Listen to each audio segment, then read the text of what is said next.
ಓಂ ಉಗ್ರಂ ವೀರಂ ಮಹಾವಿಷ್ಣುಂ ಜ್ವಲಂತಂ ಸರ್ವತೋಮುಖಂ ನೃಸಿಂಹಂ ಭೀಷಣಂ ಭದ್ರಂ ಮೃತ್ಯುಂ ನಮಾಮ್ಯಹಂ.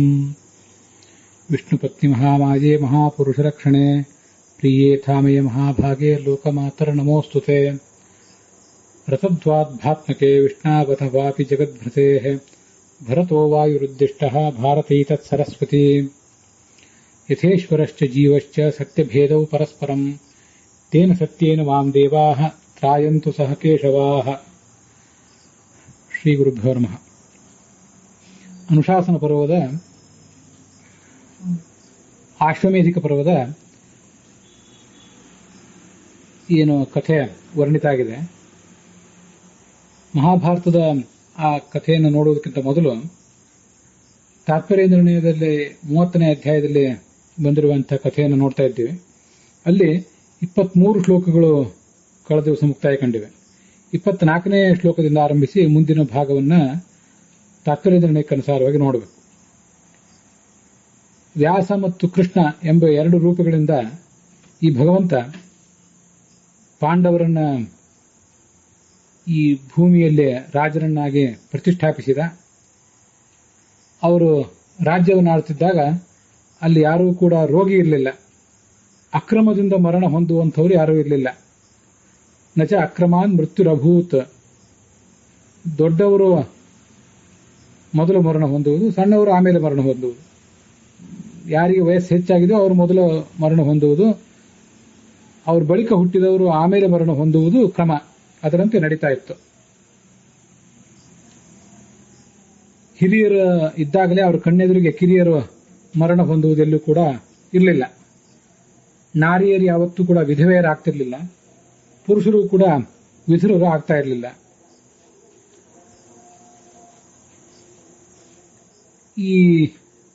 ಇದೊಂದು ಶ್ಲೋಕವನ್ನು ಗಮನಿಸುವಾಗ ಮಹಾಭಾರತದ ಅಥವಾ ತಾತ್ಪರ್ಯ ನಿರ್ಣಯದ ರಾಮಾಯಣ ಅಥವಾ ಭಾಗವತ ಯಾವುದೇ ಕಥೆಯಲ್ಲಿ ಅದನ್ನು ನೋಡುವಾಗ ಆಗಿನ ಕಾಲದಲ್ಲಿ ರಾಜ್ಯಭಾರ ಹೇಗಿತ್ತು ಮತ್ತೆ ಜನಜೀವನ ಹೇಗಿತ್ತು ಅನ್ನೋದನ್ನೆಲ್ಲ ನಾವು ಸೂಕ್ಷ್ಮವಾಗಿ ನೋಡಬೇಕು. ಈ ಹಿಂದೆ ಕೆಲವು ಬಾರಿ ಹೇಳಿದ್ದೆ, ಮಹಾಭಾರತದಲ್ಲಿಯೂ ಕೂಡ ಬಂದಿರುವಂತೆ ರಾಮಾಯಣದಲ್ಲೂ ಒಂದು ಉಲ್ಲೇಖ ಇದೆ. ನಪರ್ಯ ದೇವನ್ ವಿಧವಾಹ. ರಾಮನ ಕಾಲದಲ್ಲಿ ವಿಧವೆಯರು ಯಾವತ್ತೂ ಕೂಡ ಸಂಕಟ ಪಡುವಂತಹ ಗೋಳಾಡುವಂತಹ ಪರಿಸ್ಥಿತಿ ಇರಲಿಲ್ಲ ಅಂತ. ಕೆಲವರು ಆ ರಾಮಾಯಣದಲ್ಲಿ ಬಂದಿರುವಂತಹ ಸಂಗತಿ ಅದನ್ನೊಂದನ್ನು ಮಾತ್ರ ಗಮನಿಸಿ ವಿಧವೆಯರು ಯಾವತ್ತೂ ಸಂಕಟ ಪಡ್ತಿರ್ಲಿಲ್ಲ, ಆದ್ರಿಂದ ವಿಧವೆಯರಾದಂತಹ ಸ್ತ್ರೀಯರೇ ಯಾರೂ ಇರಲಿಲ್ಲ. ಹಾಗಾಗಿ ಈ ವಿಧವೆಯರಾಗಿ ಬದುಕುವುದು ಮಹಾಭಾರತ ರಾಮಾಯಣ ಇತ್ಯಾದಿಗಳ ಕಾಲದಲ್ಲಿ ಇರಲಿಲ್ಲ. ಅದೊಂದು ವಿಧವೆಯರಾಗಿ ಬದುಕುವುದು, ದುಃಖದಿಂದ ಬದುಕುವುದು ಒಂದು ಅಪೇಕ್ಷಿತವಾದ ಸಂಗತಿಯೂ ಅಲ್ಲ. ಅದನ್ನ ಮಹಾಭಾರತ ರಾಮಾಯಣಾದಿಗಳು ಒಂದು ದೊಡ್ಡ ಭಾಗ್ಯ ಅನ್ನುವಂತೆ ವರ್ಣನೆ ಮಾಡಿವೆ. ಅಂಥದೇ ಭಾಗ್ಯವನ್ನ ಈಗಿನ ಕಾಲದವರು ನಾವು ಕೂಡ ಅಪೇಕ್ಷಿಸಬೇಕು. ಅದೊಂದು ಆದರ್ಶವಾಗಬೇಕು. ಎಲ್ಲರೂ ಬಯಸುವಂಥ, ಎಲ್ಲಾ ಸ್ತ್ರೀಯರು ಬಯಸುವಂಥ ಒಂದು ಸಂಗತಿ, ಅದು ಸೌಭಾಗ್ಯ ಅದು ಅಂತ ಕೆಲವರು ಆಲೋಚನೆ ಮಾಡ್ತಾರೆ. ರಾಮಾಯಣದಲ್ಲಿ ರಾಮನ ಕಾಲದಲ್ಲಿ ಹೇಗಿತ್ತು ಅಂತ ಬಂದಾಗ ನಪರ್ಯ ದೇವನ್ ವಿಧವಾಹ. ವಿಧವೆಯರು ಸಂಕಟ ಪಡ್ತಿರ್ಲಿಲ್ಲ ಅಂತ ಅಲ್ಲಿ ಮಾಹಿತಿ ಇರುವುದು ಹೌದು. ಹಾಗೇನೆ ಪುರುಷರು ಕೂಡ ವಿಧುರರಾಗ್ತಿರ್ಲಿಲ್ಲ ಅಂತ ಅಲ್ಲೆಲ್ಲೂ ಬಂದಿಲ್ಲ. ಮಹಾಭಾರತದಲ್ಲಾಗ್ಲಿ ರಾಮಾಯಣದಲ್ಲಾಗ್ಲಿ ಎಲ್ಲೂ ಬಂದಿಲ್ಲ. ಅದನ್ನು ಗಮನಿಸಿ ಸ್ತ್ರೀಯರು ವಿಧವೆಯರಾಗಿ ಬದುಕಬಾರದು. ಪತಿ ಕಣ್ಣೆದುರಿಗಿದ್ದಾಗಲೇ ಪತಿ ಎದುರಿಗೆ ಈ ಸ್ತ್ರೀಯರು ಪ್ರಾಣ ಪರಿತ್ಯಾಗ ಮಾಡಬೇಕು. ಪುರುಷರು ಆಮೇಲೆ ಪ್ರಾಣ ಪರಿತ್ಯಾಗ ಮಾಡಿದರೆ ತೊಂದರೆ ಇಲ್ಲ ಅನ್ನುವಂಥ ಒಂದು ಅಭಿಪ್ರಾಯವನ್ನು ಹೇಳ್ತಾರೆ ಕೆಲವರು. ಯಾವುದೋ ಶಾಸ್ತ್ರದ ಇತಿಹಾಸ ಪುರಾಣಗಳ ಯಾವುದೋ ಒಂದು ಭಾಗವನ್ನು ನೋಡಿದಾಗ ಈ ಥರ ಆಗ್ತದೆ. ವಸ್ತುತಃ ಈ ತಾತ್ಪರ್ಯ ಈ ಸಂಗತಿಯನ್ನು ನೋಡಿದರೆ ವಿಧುರರು ಕೂಡ ಇರಲಿಲ್ಲ ಅಂತಲ್ಲಿದೆ. ಹಾಗಾದ್ರೆ ಪತ್ನಿಯನ್ನು ಕಳ್ಕೊಂಡಂತಹ ವಿದುರರು ಕೂಡ ಆ ಮಹಾಭಾರತದ ಕಾಲದಲ್ಲಿ ಪಾಂಡವರ ಕಾಲದಲ್ಲಿ ಇರಲಿಲ್ಲ ಅಂತ ಹೇಳಿದಾಗಾಯ್ತು. ಒಟ್ಟಾರೆ ಮಾತುಗಳ ಸತ್ಯಾಂಶ ಏನು? ಇದು ತುಂಬಾ ವಿಚಿತ್ರವಾಗಿ ಕಾಣಿಸ್ತದೆ. ಅದೆಲ್ಲ ಅಕ್ರಮದಿಂದ ಯಾರೂ ಮರಣ ಹೊಂದುತ್ತಿರಲಿಲ್ಲ ಅಂತ ಬೇರೆ ಇದೆ. ಹಿರಿಯರು ಇದ್ದಾಗಲೇ ಕಿರಿಯರು ಅವ್ರಿಗಿಂತ ಮೊದಲು ಮರಣ ಹೊಂದುತ್ತಿರಲಿಲ್ಲ. ಸಾಮಾನ್ಯವಾಗಿ ನಮ್ಮ ಶಾಸ್ತ್ರ ಸಂಪ್ರದಾಯಗಳಿಗೆ ಅನುಸಾರವಾಗಿ ಗಂಡ ಹಿರಿಯನಾಗಿರ್ತಾನೆ, ಹೆಂಡತಿ ಕಿರಿಯಳಾಗಿರ್ತಾಳೆ. ಆ ದೃಷ್ಟಿಯಿಂದ ವಿಚಾರ ಮಾಡುವುದಾದ್ರೆ ಕಿರಿಯಳಾದಂಥ ಹೆಂಡತಿ ಹಿರಿಯನಾದಂಥ ಗಂಡನಿಗಿಂತ ಮೊದಲು ಮರಣ ಹೊಂದಬಾರದು. ಅದೇನು ಗಂಡನ ಎದುರಿಗೆ ತಾನು ಮರಣ ಹೊಂದಬೇಕು ಅಂತ ಅನ್ನೋದು ಬಯಸುವಂತಹ ಸೌಭಾಗ್ಯ ಏನಲ್ಲ. ಈ ಸಂಗತಿಯನ್ನು ನೋಡಿದ್ರೆ ಗೊತ್ತಾಗ್ತದೆ, ಇಲ್ಲಿ ಬರುವಂತಹ ಮಾತನ್ನು ನೋಡಿದ್ರೆ. ಮೊದಲೇ ಹೆಂಡತಿ ಮರಣ ಹೊಂದಿಬಿಟ್ರೆ ಅವಳಿಗೇನೋ ಮುತ್ತೈದು ಮರಣ ಆಯ್ತು, ಅದೊಂದಿನ ಮಹಾಭಾಗ್ಯ ಅಂತ ಉಳಿದವರು ತಿಳ್ಕೋಬಹುದು. ಆದರೆ ಅದೊಂದು ಅಕ್ರಮದಿಂದ ಮರಣ ಆಯ್ತಲ್ಲ. ಚಿಕ್ಕವರು ಮೊದಲು ಪ್ರಾಣ ಪರಿತ್ಯಾಗ ಮಾಡಿದಂತಾಯ್ತು, ದೊಡ್ಡವನಾದಂಥ ಗಂಡ ಹಿರಿಯನಾದಂಥ ಗಂಡ ಆಮೇಲೆ ಪ್ರಾಣ ಪರಿತ್ಯಾಗ ಮಾಡಿದಂತಾಗ್ತದೆ. ಅಕ್ರಮದಿಂದ ಮರಣ ಆಯ್ತದ. ಆದರೆ ಅಕ್ರಮದಿಂದ ಮರಣ ಆಗ್ತಿರ್ಲಿಲ್ಲ ಅಂತ ತಾತ್ಪರ್ಯ ನಿರ್ಣಯ ಹೇಳ್ತದೆ. ಹಾಗಾಗಿ ಮೊದಲು ಸ್ತ್ರೀಯರು ಮರಣ ಹೊಂದುತ್ತಿರಲಿಲ್ಲ, ಆಮೇಲೆ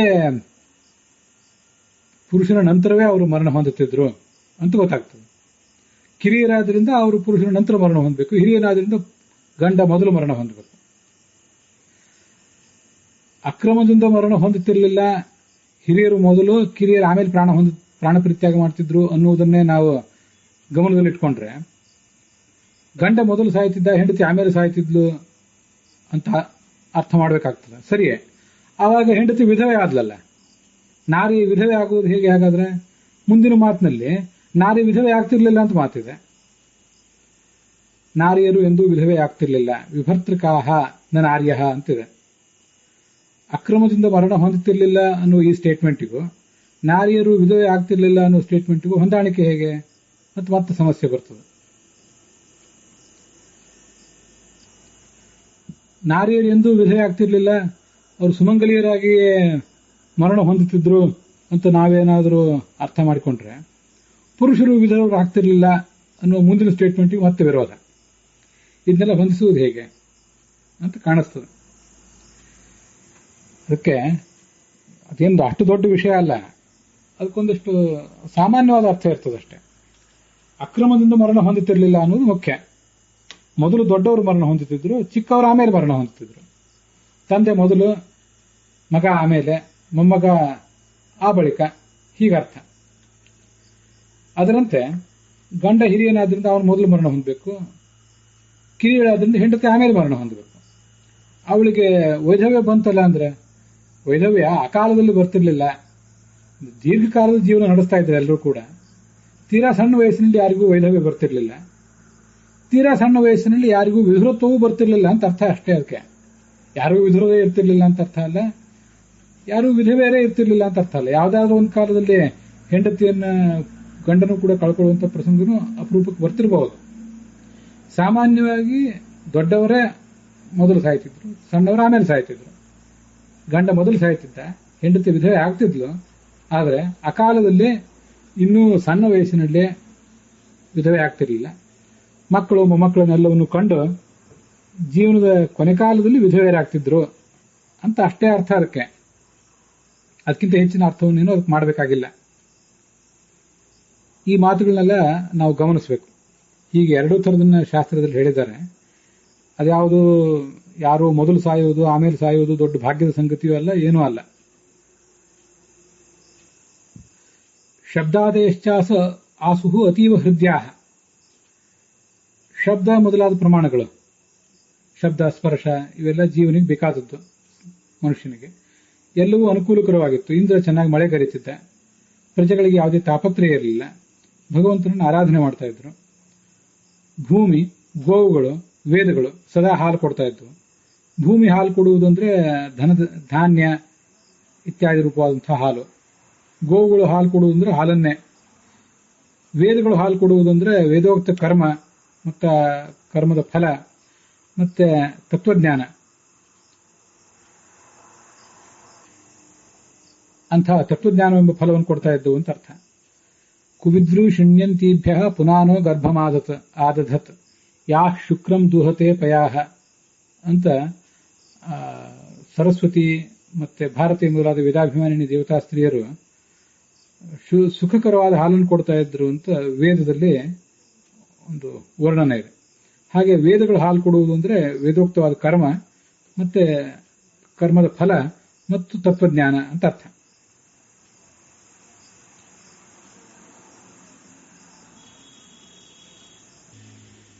ಮೋಡ, ಸಮುದ್ರ, ನದಿ, ಬೆಟ್ಟ, ಮರ, ಈ ಥರದ ಮತ್ತೆ ಜಂಗಮ ಪ್ರಾಣಿಗಳು ಎಲ್ಲವೂ ಕೂಡ ರತ್ನದ ಬೆಳೆಯನ್ನು ಕೊಡ್ತಾ ಇದ್ದವು, ರತ್ನದ ಫಲವನ್ನ ಜನರಿಗೆ ಕೊಡ್ತಾ ಇದ್ದವು ಅಂತಿದೆ. ಮೋಡಗಳಿಂದ ಸ್ವಾತಿ ನಕ್ಷತ್ರದಲ್ಲಿ ಮಳೆ ಬಂದರೆ ಆ ಬಿದ್ದ ಹನಿ ಮುತ್ತಾಗ್ತಾ ಇತ್ತು. ಇದು ಕವಿಗಳು ಇದನ್ನು ವರ್ಣನೆ ಮಾಡ್ತಾರೆ, ಎಲ್ಲರಿಗೂ ಗೊತ್ತಿದ್ದೇ ಇರ್ತದೆ. ಸಮುದ್ರ ರತ್ನಗಳನ್ನು ತನ್ನ ಒಡಲಲ್ಲಿ ಇಟ್ಕೊಂಡಿರ್ತಾನೆ, ಅದು ಪ್ರಸಿದ್ಧವೇ. ತಾಮ್ರಪರ್ಣಿ ಮೊದಲಾದಂಥ ನದಿಗಳು ರತ್ನಗಳನ್ನ ಉತ್ಪಾದನೆ ಮಾಡ್ತಾ ಇದ್ದವು. ಮತ್ತೆ ಕೆಲವು ಬೆಟ್ಟಗಳು, ಹಿಮಾಲಯ ಮೊದಲಾದ ಪರ್ವತಗಳು ಕೂಡ ರತ್ನಗಳನ್ನ ಕೊಡ್ತಾ ಇದ್ದವು. ಮತ್ತೆ ಜಂಗಮ ಪ್ರಾಣಿಗಳು, ಅನೇಕ ಪ್ರಾಣಿಗಳು ಕೂಡ ರತ್ನದಂತೆ ಬಹಳ ಅನರ್ಘವಾದಂಥ ವಸ್ತುಗಳನ್ನ ಕೊಡ್ತಾ ಇದ್ದವು. ಕಸ್ತೂರಿ ಮೊದಲಾದ ಮೃಗಗಳಿರ್ತವೆ, ಅವು ಕಸ್ತೂರಿಯನ್ನು ಉತ್ಪಾದಿಸ್ತವೆ.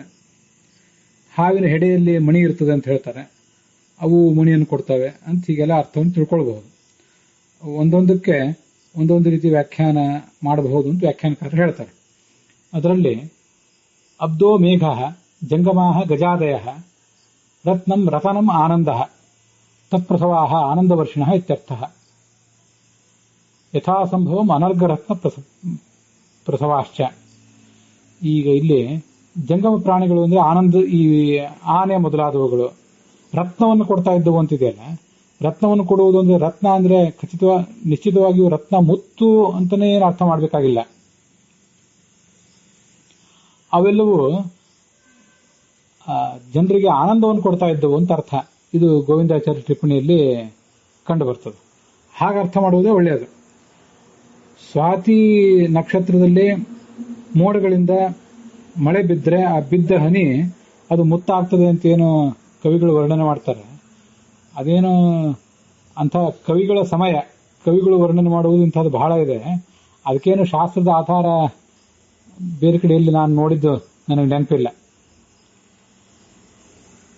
ಆದ್ರಿಂದ ಈ ಭಾಗವತಾದಿಗಳಲ್ಲಿ ಬಂದಂತೆ ಪಾಂಡವರ ರಾಜ್ಯಭಾರ ಹೇಗಿತ್ತು ಅಂತ ಅಲ್ಲಿ ಕೂಡ ಬಂದಿದೆ.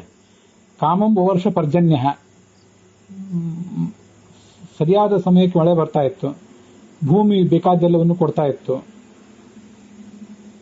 ನದ್ಯ ಸಮುದ್ರಾ ಗಿರಯ ಸವನಸ್ಪತಿ ವೀರುಸಃ ಫಲಂತಿ ಓಷಧಯ ಸರ್ವಾ ಕಾಮಂ ಅನೃತು ತಸ್ಯ ವೈ. ಋತುಗಳಿಗೆ ಅನುಸಾರವಾಗಿ ಯಾವ್ಯಾವಾಗ ಏನೇನು ಸಿಗಬೇಕೋ ಅದೆಲ್ಲವೂ ಸಿಗ್ತಾ ಇತ್ತು. ಇಷ್ಟೇ ಅರ್ಥ. ಮೋಡಗಳಿಂದ ಸರಿಯಾದ ಕಾಲಕ್ಕೆ ಮಳೆ ಬರ್ತಾ ಇತ್ತು ಅಂತ ಅರ್ಥ.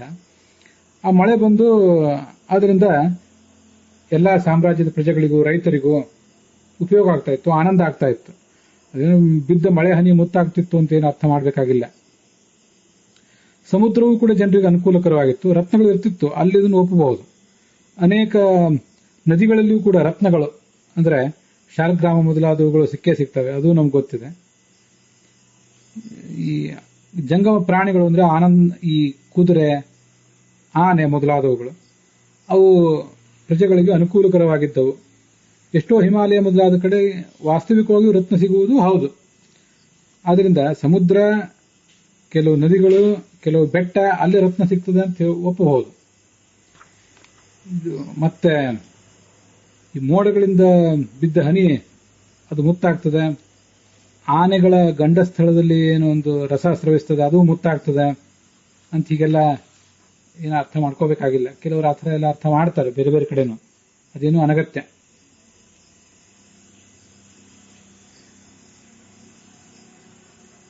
ಕೃಷ್ಣಾಶ್ರಯಾತ್ ಸರ್ವಮಿದಂ ವಶೇತೆ, ಇಡೀ ಭೂಮಿಯು ಅವರ ವಶದಲ್ಲಿತ್ತು. ಗಂಧರ್ವರು, ಚಕ್ರವರ್ತಿಗಳೆಲ್ಲ ಪಾಂಡವರು ಸೇವಾ ಮಾಡ್ತಾ ಇದ್ರು. ಸ್ವರ್ಗದಲ್ಲಿ ದೇವತೆಗಳಂತೆ ಅವರು ಆನಂದಿಸಿದರು. ಪಾಂಡವರ ಕೀರ್ತಿ ಎಂಬ ನಾರಿ, ಕೀರ್ತಿ ಎನ್ನುವುದೇ, ಕೀರ್ತಿ ಶಬ್ದವು ಸ್ತ್ರೀಲಿಂಗ ಸಂಸ್ಕೃತದಲ್ಲಿ, ಸ್ತ್ರೀ ಅಂತೂ ಸ್ತ್ರೀಲಿಂಗವೇ, ಅದಕ್ಕಾಗಿ ಆ ಕೀರ್ತಿಯನ್ನ ಸ್ತ್ರೀ ಅಂತ ಹೀಗೆ ವರ್ಣನೆ ಮಾಡಿದ್ದಾರೆ. ಆ ಕೀರ್ತಿ ನಾರಿ ಮಹಾಭಾರತ ರೂಪದಲ್ಲಿ ಉದಿಸಿದೆ. ಅದು ವೇದವ್ಯಾಸರ ಮುಖಕಮಲದಿಂದ. ವೇದವ್ಯಾಸರು ಪಾಂಡವರ, ಕೃಷ್ಣನ ಮತ್ತು ಸ್ವಯಂ ತಮ್ಮ ಕೀರ್ತಿಯನ್ನು ಕೂಡ ಮಹಾಭಾರತದಲ್ಲಿ ವರ್ಣಿಸಿದ್ದಾರೆ. ಆ ಕೀರ್ತಿ ಉಜ್ವಲವಾಗಿ ಬೆಳಗಿತ್ತು. ಅದು ಅಸುರ ಪಕ್ಷದವರ ತಲೆಯ ಮೇಲೆ ಕಾಲಿಟ್ಟಿತು, ಅವರನ್ನು ಮೆಟ್ಟಿತು. ಸಜ್ಜನರ ತಲೆಗಳ ಮೇಲೆ ತನ್ನ ಎರಡೂ ಕೈಗಳ ಮೂಲಕ ಆಶೀರ್ವಾದ ಮಾಡಿತು. ಹೀಗೆ ಬ್ರಹ್ಮಾಂಡದಲ್ಲೆಲ್ಲ ಆ ಕೀರ್ತಿ ಹರಡಿತು ಅಂತ ಅದರ ಅರ್ಥ. ಆ ಕೀರ್ತಿ ಎಂಬ ಸ್ತ್ರೀಗೆ ಕಾಲುಗಳು ಪಾತಾಳದಲ್ಲಿದ್ದವು. ಪೃಥ್ವಿಯಲ್ಲಿ ಅದರ ನಡುಭಾಗ ಇತ್ತು.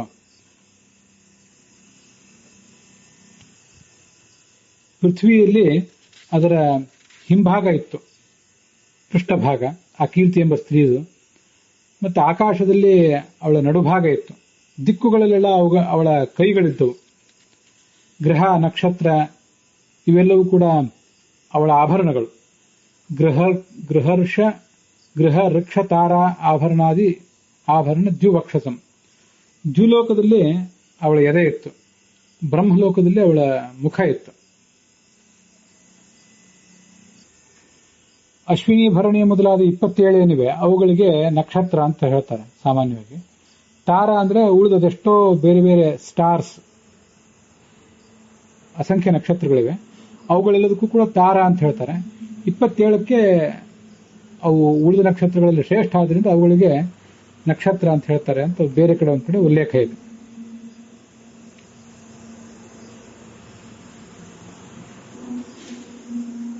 ವೈಕುಂಠ ನಿವಾಸಿಯಾದಂತಹ, ವೈಕುಂಠದ ಅಧಿಪತಿಯಾದ ಭಗವಂತನ ಅಭಯ ಹಸ್ತ ಅವಳ ತಲೆಯ ಮೇಲಿದೆ. ಭಗವಂತ ಅವಳನ್ನು ಆಶೀರ್ವದಿಸಿದ್ದಾನೆ.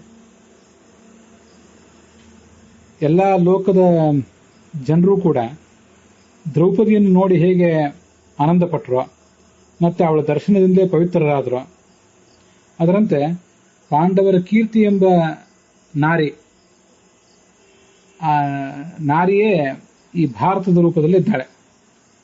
ಅದನ್ನು ಶ್ರವಣ ಮಾಡಿ ಪವಿತ್ರರಾದರು ಅಂತ ತಾತ್ಪರ್ಯ. ಇಲ್ಲಿ ಕೀರ್ತಿ ನಾರಿ ಅಂತ ಏನು ವರ್ಣನೆ ಮಾಡಿದ್ದಾರೆ. ಕೀರ್ತಿ ಮಾನಿನ್ಯ ಮಹಾಭಾರತ ಮಾನಿನ್ಯಶ್ಚ ರಮಾ ಸರಸ್ವತಿ ಭಾರತ್ಯ. ಸ್ವಯಂ ಲಕ್ಷ್ಮೀದೇವಿ ಮತ್ತೆ ಸರಸ್ವತಿ, ಭಾರತಿ ಇವರೆಲ್ಲರೂ ಕೂಡ ಆ ಕೀರ್ತಿ ಎಂಬ ಸ್ತ್ರೀಯರು. ಅವರನ್ನ ಈ ರೂಪದಲ್ಲಿ ವರ್ಣನೆ ಮಾಡಿದ್ದಾರೆ ಅಂತ ತಿಳ್ಕೊಳ್ಬೇಕು. ಈ ಕೀರ್ತಿ ಎಂಬ, ಪಾಂಡವರ ಕೀರ್ತಿ ಎಂಬ ನಾರಿ ಹುಟ್ಟಿದ್ದು ವ್ಯಾಸರ ಮೂಲಕ ಅಂತ ಬಂತು. ಕೃಷ್ಣ ಪ್ರಸೂತ ಅಂತ ಬಂದಿದೆ. ಹುಟ್ಟುವುದು ಅಂದ್ರೆ ಮಹಾಭಾರತದ ರಚನೆ ವೇದವ್ಯಾಸರ ಮೂಲಕ ಆಯಿತು ಅಂತ ತಿಳ್ಕೊಳ್ಬೇಕು. ಮಹಾಭಾರತದ ಮತ್ತು ಉಳಿದ ವೇದಗಳ ಅಭಿಮಾನಿ ದೇವತಾ ಸ್ತ್ರೀಯರಾದ ಲಕ್ಷ್ಮಿ, ಭಾರತಿ, ಸರಸ್ವತಿಯರೇನಿದ್ದಾರೆ ಅವರಿಗೂ ಕೂಡ ಒಂದೊಂದು ರೀತಿಯಾದಂತಹ ಉತ್ಪತ್ತಿ ಇದೆ. ಸರಸ್ವತಿ ಭಾರತೀಯರಿಗಂತೂ ಸೃಷ್ಟಿಯಲ್ಲಿ ಹೊಸ ದೇಹವೇ ಪ್ರಾಪ್ತ ಆಗ್ತದೆ, ಭೌತಿಕವಾದ ದೇಹ. ಲಕ್ಷ್ಮೀದೇವಿಗೆ ಸೃಷ್ಟಿಯಲ್ಲಿ, ಪ್ರತಿ ಸೃಷ್ಟಿಯಲ್ಲಿ ಹೊಸ ದೇಹ, ಭೌತಿಕವಾದ ದೇಹವಂತೂ ಪ್ರಾಪ್ತ ಆಗುವುದೇ ಇಲ್ಲ. ಅಭೌತಿಕವಾದ ದೇಹವೇ ಆದರೂ ಅವಳಿಗೇನು ಪ್ರಾಪ್ತ ಆಗೋದಿಲ್ಲ. ಆದರೆ ಅವಳಿಗೆ ಅಭಿವ್ಯಕ್ತಿ ಇದೆ. ಆ ಅಭಿವ್ಯಕ್ತಿ ಆಗುವುದು ಈ ಭಗವಂತನಿಂದ ಅಂತ ತಿಳ್ಕೊಳ್ಬೇಕು. ಅದನ್ನೇ ಶಾಸ್ತ್ರದಲ್ಲಿ ಪರಾಧೀನ ವಿಶೇಷಾವಾಪ್ತಿ, ವಿಶೇಷ ಪ್ರಾಪ್ತಿ ಅಂತ ಹೀಗೆ ವರ್ಣನೆ ಮಾಡ್ತಾರೆ. ಈ ಲಕ್ಷ್ಮೀದೇವಿಗೆ ಇದೇ ಒಂದು ಉತ್ಪತ್ತಿ. ಪರಮಾತ್ಮನಿಗೆ ಇಂಥ ಉತ್ಪತ್ತಿಯೂ ಕೂಡ ಇಲ್ಲ. ಪರ ಅಂದ್ರೆ ಇನ್ನೊಬ್ಬ, ಇನ್ನೊಬ್ಬ ಅಂದ್ರೆ ಲಕ್ಷ್ಮೀದೇವಿಗಿಂತ ಶ್ರೇಷ್ಠನಾದ ಭಗವಂತ. ಅವನ ಅಧೀನವಾದಂತಹ ಒಂದು ವೈಶಿಷ್ಟ್ಯ ಪ್ರಳಯ ಕಾಲದಲ್ಲಿ ಇಲ್ಲದ ವೈಶಿಷ್ಟ್ಯ ಸೃಷ್ಟಿಕಾಲದಲ್ಲಿ ಬಂತು. ಅದೇ ಇನ್ನೊಂದು ರೂಪದಿಂದ ಆವಿರ್ಭೂತಳಾಗ್ತಾಳವಳು. ಮತ್ತೆ ಸೃಷ್ಟಿ ಮಾಡಬೇಕು ಅಂತ ಭಗವಂತ ತೊಡಗಿದಾಗ ಪ್ರಕೃತಿಯ ಮೇಲಿನ ಅಭಿಮಾನ ಅಂತೂ ಯಾವಾಗಲೂ ಇದ್ದೇ ಇರ್ತದೆ. ಪ್ರಕೃತಿ ಎಂಬುದು ಸೃಷ್ಟಿ ಮಾಡಲಿಕ್ಕೆ ತೊಡಗಿದಾಗ, ಮಹತ್ತತ್ವ, ಅಹಂಕಾರ ರೂಪಾದಿಗಳಿಂದ ಅದು ಬದಲಾವಣೆ ಹೊಂದುವಾಗ ಅಂಥದೊಂದು ರೂಪಾಂತರ ಅದಕ್ಕೆಲ್ಲದಕ್ಕೂ ಕಾರಣರಾದವಳು ಲಕ್ಷ್ಮೀದೇವಿ. ಅಂಥದ್ದೊಂದು ಪ್ರಳಯ ಕಾಲದಲ್ಲಿ ಇಲ್ಲದ ಒಂದು ವೈಶಿಷ್ಟ್ಯ ಸೃಷ್ಟಿ ಕಾಲದಲ್ಲಿ ಬರ್ತದೆ. ಇದೆಲ್ಲವೂ ಬಂದಿರುವುದು ಆ ಭಗವಂತನಿಂದ. ಅದೇ ಅವಳಿಗೆ ಉತ್ಪತ್ತಿ ಅಂತ ಶಾಸ್ತ್ರದಲ್ಲಿ ವರ್ಣಿಸ್ತಾರೆ. ಸ ಇದಂ ಸರ್ವಮಸೃಜತ, ಸರ್ವಮಸೃಜತ ಎಲ್ಲವನ್ನೂ ಸೃಷ್ಟಿಸಿದ ಅಂದಾಗ ಲಕ್ಷ್ಮೀದೇವಿಯನ್ನು ಸೃಷ್ಟಿಸಿದ, ಬ್ರಹ್ಮ ವಾಯುಗಳನ್ನ, ಸರಸ್ವತಿ ಭಾರತೀಯರನ್ನ ಎಲ್ಲರನ್ನೂ ಸೃಷ್ಟಿಸಿದ ಅಂತ ಅರ್ಥ. ಅಲ್ಲಿ ಲಕ್ಷ್ಮೀದೇವಿಗೆ ಸೃಷ್ಟಿ ಬೇರೆ, ಮತ್ತೆ ಉಳಿದವರಿಗೆ ಸೃಷ್ಟಿ ಬೇರೆ. ಉಳಿದವರೆಲ್ಲರಿಗೂ ಒಂದೊಂದು ದೇಹ ಇದೆ ಹೊಸದಾಗಿ. ಲಕ್ಷ್ಮೀದೇವಿಗೆ ಹೊಸ ದೇಹ ಇಲ್ಲದೆ ಹೋದ್ರೂ ಪ್ರಳಯ ಕಾಲದಲ್ಲಿ ಇಲ್ಲದಂತಹ ಒಂದು ವೈಶಿಷ್ಟ್ಯ ಅವಳಿಗೆ ಈ ಸೃಷ್ಟಿ ಕಾಲದಲ್ಲಿ ಬರ್ತದೆ ಅಂತ ತಿಳ್ಕೊಳ್ಬೇಕು. ರಮಾಯಾಹ ನೈವ ಜನ್ಮಾಸ್ತಿ, ಲಕ್ಷ್ಮೀದೇವಿಗೆ ಎಲ್ಲಿಯೂ ಕೂಡ ಜನ್ಮವಿಲ್ಲ. ವ್ಯಕ್ತಿರ್ನಾಮ ವಿಶೇಷೋಸ್ತಿ ತಸ್ಮಾತ್ ತದ್ವಶತೈವ ಹಿ ಉತ್ಪತ್ತಿರತ್ರ ಕಥಿತ. ಅವಳಿಗೆ ಅಭಿವ್ಯಕ್ತಿ ಅನ್ನುವುದೇ ಒಂದು ವೈಶಿಷ್ಟ್ಯ, ಅದು ಬರುವುದು ಭಗವಂತನಿಂದ. ಅಷ್ಟನ್ನೇ ಉತ್ಪತ್ತಿ ಅಂತ ಹೇಳ್ತಾರೆ ಅಂತ ಅಸಂಭವಾಧಿಕರಣ ಇತ್ಯಾದಿ ಕಡೆಗಳಲ್ಲಿ ವರ್ಣನೆ ಮಾಡಿದ್ದಾರೆ. ಇದಂ ಸರ್ವಂ ಸಸರ್ಜ ಭಗವಾನ್ ಅಂತ ಹೀಗೆ ಹೇಳಿದಾಗ ಲಕ್ಷ್ಮೀದೇವಿಗೆ ಇದೇ ಉತ್ಪತ್ತಿಯನ್ನ ನಾವು ತಿಳಿದುಕೊಳ್ಬೇಕು.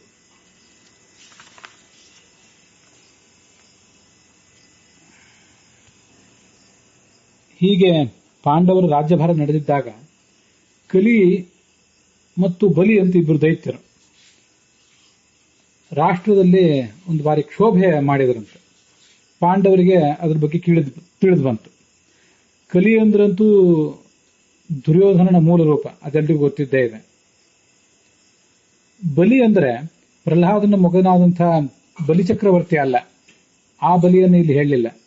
ಅವನೊಬ್ಬ ದೇವತ, ಅವನಲ್ಲಿ ಆವಿಷ್ಟನಾಗಿ ಮತ್ತೊಬ್ಬ ಬಲಿ ಅಂತ ದೈತ್ಯ ಇದ್ದಾನೆ.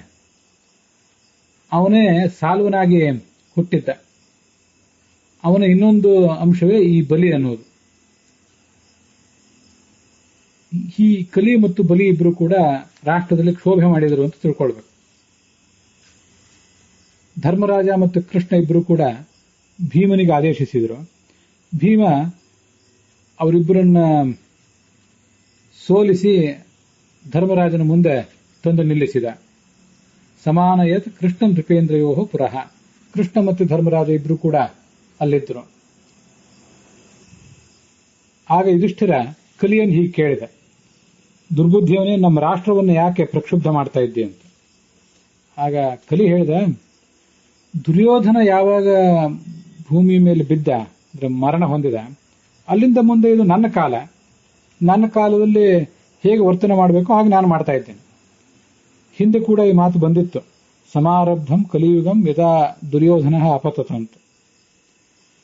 ಆದ್ರಿಂದ ನನ್ನ ಕಾಲದಲ್ಲಿ ಜನರ ಮನಸ್ಸನ್ನ ಪ್ರಕ್ಷುಬ್ಧಗೊಳಿಸುವುದು ನನ್ನ ಕರ್ತವ್ಯನೇ ಆಗಿದೆ. ನೀನೇ ಧರ್ಮರಾಜನೇ ನನ್ನ ಈ ಕಲಿಯುಗದಲ್ಲಿ ಅಕ್ರಮವಾಗಿ ಬಂದು ನಿಂತಿದ್ದಿ.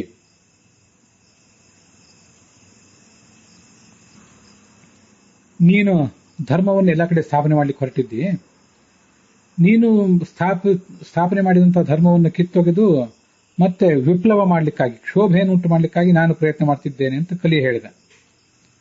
ಆಗ ಧರ್ಮರಾಜ ಹೇಳಿದ, ಇದು ಕಲಿಯುಗ ನಿನಗೆ ಸಂಬಂಧಪಟ್ಟದ್ದಾಗಿರಬಹುದು, ಆದರೆ ಯಾವತ್ತೂ ರಾಜರು ಬಲಿಷ್ಠರಾಗಿದ್ರೆ ಅಂಥ ರಾಜರ ಕಾರಣದಿಂದಾಗಿ, ಅವರ ಪ್ರಭಾವದಿಂದಾಗಿ ಆ ಕಾಲದ ಪ್ರಭಾವವು ಕೂಡ ಕ್ಷೀಣ ಆಗ್ತದೆ.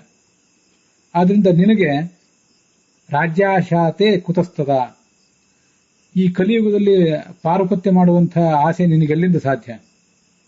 ಕಾಲೋವಾ ಕಾರಣಂ ರಾಜ್ಞ ರಾಜಾವಾ ಕಾಲ ಕಾರಣಂ ಇತಿತೇ ಸಂಶಯೋ ಮಾಭೂತ್ ರಾಜ ಕಾಲಸ್ಯ ಕಾರಣಂ. ಹಿಂದೆ ಮಹಾಭಾರತದಲ್ಲಿ ಶ್ಲೋಕ ಬಂದಿದೆ, ಶಾಂತಿ ಪರ್ವದಲ್ಲಿ 70ನೇ ಅಧ್ಯಾಯದಲ್ಲಿ 5ನೇ ಶ್ಲೋಕದ ರೂಪದಲ್ಲಿ ಇದು ಬಂದಿದೆ. ಅಲ್ಲಿಯೂ ಇಂಥದೇ ಒಂದು ಸಂದರ್ಭ ಇತ್ತು. ಭೀಷ್ಮರು ಯುಧಿಷ್ಠಿರನಿಗೆ ಹೇಳಿದ್ದು, ಈಗ ಧರ್ಮರಾಜ ಅದನ್ನು ಕಲಿಗೆ ಹೇಳ್ತಾ ಇದ್ದಾನೆ, ರಾಜನ ಮೇಲೆ ಕಾಲ ಪ್ರಭಾವ ಬೀರ್ತದೋ, ಕಾಲದ ಮೇಲೆ ರಾಜ ಪ್ರಭಾವ ಬೀರ್ತಾನೋ ಅಂತ ಯಾರಿಗೂ ಸಂಶಯ ಬೇಡ, ನಿನಗೂ ಸಂಶಯನೇ ಬೇಡ. ರಾಜನೇ ಕಾಲಕ್ಕೆ ಕಾರಣ, ರಾಜನೇ ಕಾಲದ ಮೇಲೆ ಪ್ರಭಾವ ಬೀರ್ತಾನೆ. ಇದು ಬಹಳ ಮಹತ್ವದ ಶ್ಲೋಕ. ಕಲಿಯುಗ ಅಂತ ನಾವ್ಯಾರು ಕೂಡ ಗೋಳಾಡಬೇಕಾಗಿಲ್ಲ. ಕಲಿಯುಗದಲ್ಲಿ ಕೂಡ ಧಾರ್ಮಿಕರಾದಂತಹ ಆಡಳಿತಗಾರರಿದ್ದರೆ ಅವರು ಕಾಲದ ಮೇಲೂ ಪ್ರಭಾವ ಬೀರಬಲ್ಲರು.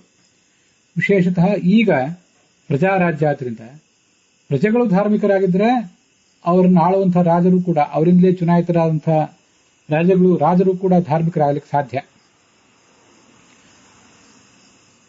ಹಿಂದಿನಂತೆ ರಾಜರು ಪ್ರಜೆಗಳಿಂದ ಹೊರತಾಗಿ ಆಳುವ ವರ್ಗಕ್ಕೆ ಸೀಮಿತರಾದಂತಹ ರಾಜರೇನು ಇರ್ತಿದ್ರು, ಅಂಥ ರಾಜರು ಈಗಿಲ್ಲ. ಅವರು ರಾಜರು ಆಡಳಿತಗಾರರು ಎದ್ದು ಬರಬೇಕಾದದ್ದು ಪ್ರಜೆಗಳ ಗುಂಪಿನಿಂದಲೇ. ಆದ್ರಿಂದಲೇ ಪ್ರಜೆಗಳು ಯಾವತ್ತೂ ಕೂಡ ಧಾರ್ಮಿಕರಾಗಿರುವಂತಹ ಪ್ರಯತ್ನ ಮಾಡಬೇಕು. ಹಾಗಿದ್ರೆ ಅವರು ಧಾರ್ಮಿಕನಾದಂತಹ ಆಡಳಿತಗಾರರನ್ನೇ ಚುನಾಯಿಸ್ತಾರೆ. ಆಗ ಕಲಿಯ ಪ್ರಭಾವವನ್ನು ಕೂಡ ಹಿಮ್ಮೆಟ್ಟಿಸಬಹುದು ಅನ್ನುವಂಥ ಧ್ವನಿ ಇದೆ. ಅದು ನಮಗೊಂದು ಸಂದೇಶ. ಆಗ ಕಲಿ ಹೇಳಿದ, ನನ್ನ ಕಾಲದಲ್ಲಿ ನಿನ್ನಂಥ ರಾಜರು ಎಲ್ಲಿರ್ಲಿಕ್ಕೆ ಸಾಧ್ಯ? ಈಗ ನೀನೊಬ್ಬ ಇದ್ದಿ, ಮುಂದೆ ಯಾರು ಇರ್ಲಿಕ್ಕೆ ಸಾಧ್ಯ ಅಂತ ಕಲಿ ಕೇಳಿದಂತೆ ಕಾಣಿಸ್ತದೆ. ರಾಜಾನಂ ಪೂರ್ವಮಾವಿಶ್ಯ ವಿಪ್ರಾಂಶ್ಚ ಸ್ಯಾಮಹಂ ನೃಪ. ಬಹಳ ಮಹತ್ವದ್ದು. ಈಗ ನೀನು ರಾಜನಾಗಿದ್ದೆ, ನಿನ್ನೊಬ್ಬನನ್ನ, ಕೃಷ್ಣನ ರಕ್ಷೆಯಲ್ಲಿರುವಂಥವನನ್ನ ನನಗೆ ಸೋಲಿಸ್ಲಿಕ್ಕೆ ಆಗ್ತಾ ಇಲ್ಲ. ಆದ್ರೆ ನಿನ್ನ ಬಳಿಕದ ರಾಜರನ್ನ ನಾನು ಭ್ರಷ್ಟರನ್ನಾಗಿ ಮಾಡ್ತೇನೆ. ಮತ್ತೆ ಮೊಟ್ಟ ಮೊದಲು ನಾನು ಭ್ರಷ್ಟರನ್ನಾಗಿ ಮಾಡುವುದು ಈ ರಾಜರನ್ನು ಮತ್ತು ಬ್ರಾಹ್ಮಣರನ್ನೇ. ಬ್ರಾಹ್ಮಣರಾದವರು ಜಗತ್ತಿಗೆ ಮಾರ್ಗದರ್ಶನ ಮಾಡಬೇಕಾದವರು, ಮತ್ತೆ ರಾಜರು ಆ ಮಾರ್ಗದರ್ಶನವನ್ನು ಪಡೆದು ರಾಜ್ಯಭಾರ ಮಾಡಬೇಕಾದವರು. ಈಗಿದು ನಾವು ಬ್ರಾಹ್ಮಣರಾದವರು ಕೂಡ ತುಂಬಾ ಆತ್ಮವಿಮರ್ಶೆ ಮಾಡಿಕೊಳ್ಬೇಕಾದಂಥ ಒಂದು ಸಂಗತಿ. ನಾವು ಗೋಳಾಡ್ತಾ ಇರ್ತೇವೆ, ಈ ಕಲಿಕಾಲ ಬಂತು, ನಮಗೆ ಬೆಲೆ ಇಲ್ಲದಂತಾಯ್ತು, ಈಗೆಲ್ಲ ಮೂರ್ಖರಿಗೆ ಬೆಲೆ, ಮೂರ್ಖರಿಗೆ, ಅವಿವೇಕಿಗಳಿಗೆ, ಅದಕ್ಷರಿಗೆ, ಅಸಮರ್ಥರಿಗೆ ಬೆಲೆ ಅಂತ ನಾವೆಲ್ಲ ಗೋಳಾಡ್ತಿರ್ತೇವೆ. ಆದ್ರೆ ನಾವು ಆ ಕಲಿಗೆ ಅವಕಾಶ ಕೊಟ್ಟು ಬಿಟ್ಟಿದ್ದೇವೆ. ನಾವು ಕೊಟ್ಟಿದ್ದೀವಿ, ಆಡಳಿತಗಾರರು ಕೊಟ್ಟಿದ್ದಾರೆ. ಕಲಿಯ ಪ್ರಭಾವಕ್ಕೆ ನಮ್ಮನ್ನು ಒಡ್ಡಿಕೊಳ್ಳುವುದರಲ್ಲಿ ರಾಜರದು ಮತ್ತು ಬ್ರಾಹ್ಮಣರದು ಇಬ್ಬರದು ಕೂಡ ಸಮಾನವಾದಂತಹ ಪಾತ್ರ ಇದೆ, ಸಮಾನವಾದಂತಹ ಜವಾಬ್ದಾರಿ ಇದೆ.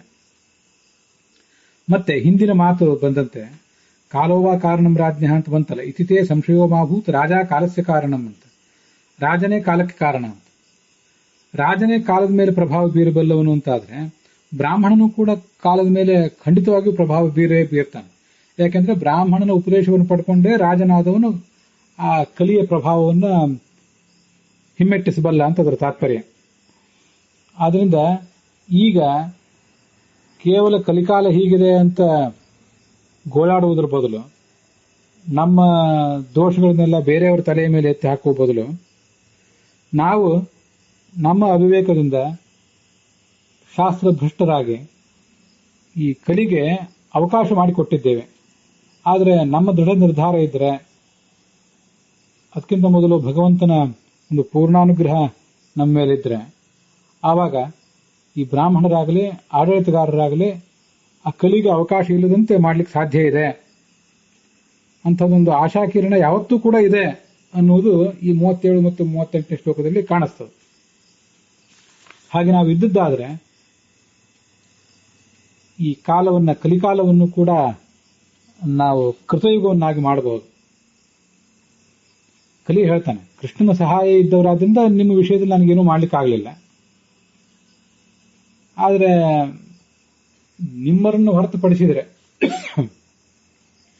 ಬೇರೆ ರಾಜರು ನನಗೆ ವಶರಾಗಲೇಬೇಕು. ನನ್ನ ದೃಷ್ಟಿ ಬಿತ್ತು ಅಂದ್ರೆ ಅಲ್ಲಿ ಯಾವ ಗುಣ, ಏನು ಸದ್ಗುಣ, ಏನು ಭಗವದ್ಭಕ್ತಿ, ಯಾವ ವೇದ, ಮತ್ತೇನು ಸದ್ಯುಕ್ತಿಗಳು, ಯಾವ ಶಾಸ್ತ್ರ, ಅದೇನಿದೆ. ಮದೃಷ್ಟಿಪಾತೆ ಕ್ವ ಗುಣಾಹ ಕ್ವ ವೇದಾಹ ಕ್ವ ಸುಯುಕ್ತಯ, ಏನೂ ಇಲ್ಲ ಅಲ್ಲಿ. ಯಾಕೆಂದ್ರೆ ನಾನು ಮದೀಯ ಕಾಲೇ ಭೂಪಾಲ ವಿಪ್ರ ದೇವ ವಿರೋಧಿನಿ. ನನ್ನ ಕಾಲವೇ ಬ್ರಾಹ್ಮಣರಿಗೆ, ವೇದಗಳಿಗೆ, ದೇವತೆಗಳಿಗೆ ವಿರೋಧಿಯಾದಂತಹ ಕಾಲ ಇದು ನಮ್ದು. ಆದ್ರಿಂದ ನನ್ನ ದೃಷ್ಟಿಪಾತ ಆದಾಗ ಇವೆಲ್ಲವೂ ಹಾಳಾಗಲೇಬೇಕು. ಆದ್ರಿಂದ ನೀನೊಬ್ಬ ಇನ್ನೂ ಎಷ್ಟು ದಿವಸ ಇರುವವನಿದ್ದಿ ನೀನು, ಹೀಗೆ ಕಲಿ ಆ ಧರ್ಮರಾಜನಿಗೆ ಚಾಲೆಂಜ್ ಮಾಡಿದಂತೆ ಕಾಣಿಸ್ತದೆ. ನೀನು ಇನ್ನೂ ಮರಣಿಸ್ಬೇಕಲ್ಲ. ಒಟ್ಟಾರೆ ಅವನು ರಾಜ್ಯಭಾರ ಮಾಡಿದ್ದೆ ಒಂದು 36 ವರ್ಷ ಧರ್ಮರಾಜ. ಅದಾದ್ಮೇಲೆ ಮತ್ತೆ ನನ್ನದೇ ಪಾರುಪತ್ಯ, ಅಂತ ಆ ಕಲಿ ಹೇಳ್ತಾ ಇರುವಂತೆ ಕಾಣಿಸ್ತದೆ. ಆಗ ಧರ್ಮರಾಜ ಹೇಳಿದ, ಹೌದಪ್ಪ, ಯಾವಾಗಲೂ ಅಸತ್ಯವನ್ನೇ ಹೇಳುವವನು ನೀನು, ಯಾಕಂದ್ರೆ ನೀನೇ ಅಸತ್ಯ ರೂಪ, ಅನೃತ ರೂಪ ನೀನು. ಈಗ ಮಾತ್ರ ಸತ್ಯವನ್ನೇ ಹೇಳ್ತಾ ಇದ್ದೆ, ಆದ್ರಿಂದ ನಿನ್ನ ನಾನು ಬಿಡ್ತೇನೆ. ನಾವು ನಮ್ಮ ಸಂತತಿ ಇರುವ ತನಕ ನೀನು ಇಲ್ಲಿ ಪಾರುಪತ್ಯ ನಡೆಸುವಂತಿಲ್ಲ. ನಮ್ಮ ಸಂತತಿಯ ಬಳಿಕ ಇದಾ ಅಸ್ಮತ್ ಸಂತತಿಯೇ ಪರಂ, ಮುಂದೆ ನೀನು ಧರ್ಮವನ್ನು ಪಡಿಸಬಹುದು. ಆದರೆ ಆಗಲೂ ಕೂಡ ಕೆಲವು ಸಂಗತಿಗಳನ್ನ, ಗ್ರಾಮದ ಗಡಿ, ಅಡವಿಟ್ಟಂತಹ ವಸ್ತು, ಬಹುಜನರ ಸಾಕ್ಷ್ಯ, ತಕ್ಕಡಿ ಮತ್ತೆ ಅಳತೆಯ ಪಾತ್ರೆ, ಇವುಗಳಲ್ಲಿ ಮಾತ್ರ ನಿನ್ನ ಪ್ರಭಾವ ಬೀರುವಂತಿಲ್ಲ. ಅವೇ ನೀನು ನನಗೆ ಕೊಡಬೇಕಾದಂತಹ ಕಪ್ಪ. ಈಗಲೇ ನಿನ್ನಿಂದ ನಾನು ಆ ಮಾತನ್ನು ತಗೋತೇನೆ. ನೈವ ಅತಿಕ್ರಮ ಮೀತೇಶಾಂ ಕುರು ಸರ್ವಾತ್ಮನ ಕ್ವಚಿತ್. ಇವುಗಳ ಮೇಲೆ ಮಾತ್ರ ನೀನು ಯಾವತ್ತೂ ಅತಿಕ್ರಮ ಮಾಡಬಾರದು ಅಂತ ಆ ಧರ್ಮರಾಜ ಅವನಿಗೆ ಕಟ್ಟಪ್ಪಣೆ ಮಾಡಿದ. ಕೃಷ್ಣನು ಕೂಡ ಅವನಿಗೆ ಕಟ್ಟಪ್ಪಣೆ ಮಾಡಿದ. ಪಾಂಡವರ ಸಂತತಿ ಇರುವ ತನಕ ನೀನು ಕಲಿಯುಗದಲ್ಲಿ ನಿನ್ನ ಸಾಮರ್ಥ್ಯವನ್ನ ಪ್ರದರ್ಶಿಸಬಾರದು. ಕ್ಷೇಮಕನವರೆಗೆ, ಯಾವತ್ ಕ್ಷೇಮಕ ವರ್ಧಿತ. ಅದಾದ ಬಳಿಕ ನಿನ್ನ ಶಕ್ತಿಯೇ ಬೆಳೀತದೆ, ಕ್ಷೇಮಕನ ಬಳಿಕ ಅಂತ ಕೃಷ್ಣನು ಕೂಡ ಹೇಳಿದ. ಅಲ್ಲಿ ಆ ಗ್ರಾಮದ ಗಡಿ, ಅಡವಿಟ್ಟ ವಸ್ತು, ಬಹುಜನರ ಸಾಕ್ಷ್ಯ, ಹೀಗೆಲ್ಲ ಏನು ಬಂತಲ್ಲ, ಗಡಿ ಅಂತ ಬಂದಿದೆ, ಸೀಮಾ ಅಂತಷ್ಟೇ ಬಂದಿದೆ, ಗ್ರಾಮದ ಗಡಿ ಅಂತ ಏನಲ್ಲಿ ಬಂದಿಲ್ಲ. ಗಡಿ ಅನ್ನೋದಕ್ಕೆ ಬೇರೆ ಬೇರೆ ಅರ್ಥಗಳನ್ನು ನಾವು ನೋಡಬಹುದು. ಅದಕ್ಕೇನೇನು ಬೇರೆ ಬೇರೆ ಅರ್ಥಗಳನ್ನು ನೋಡಬಹುದು ಅಂತ ಅನ್ನೋದನ್ನ ನಾಳೆ ದಿವಸ ನೋಡೋಣ. ಇಲ್ಲಿಗೆ ಈ 44ನೇ ಶ್ಲೋಕದವರೆಗೆ ಇವತ್ತಿನ ಈ ಭಾಗ ಸಮಾಪ್ತವಾಗಿದೆ.